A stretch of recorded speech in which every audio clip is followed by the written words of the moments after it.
आज आम ओडिया समाजर ओडिया भाषार अनन्य श्रद्धार केन्द्र पूज्य गणकवि वैष्णव पाणीकर 142तम जयंती अवसर रे तांको जीवनी बायोग्राफी ओडिया और इंग्लिश रे लोकार्पण करिवार सु अवसर मते मिलिला। गत काली माननीय प्रधानमंत्री तांकर 3 दिनिया ओडिशा गस्त अवसर रे गोटे महत्वपूर्ण कथा कहिसेंती।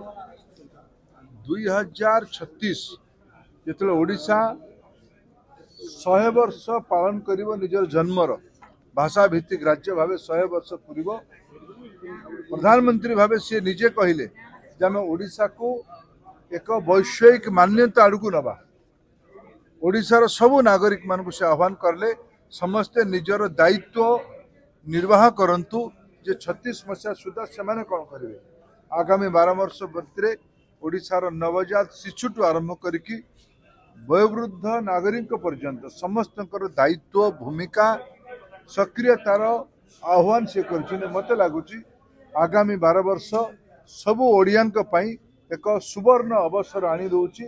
ओडिया भाषा संस्कृति ओडिया जातिर एक पुनः परिचय तैयारी करने एक नवजागरण तैयारी करने जिते मु गणकवि वैष्णव पाणीकर विचार रे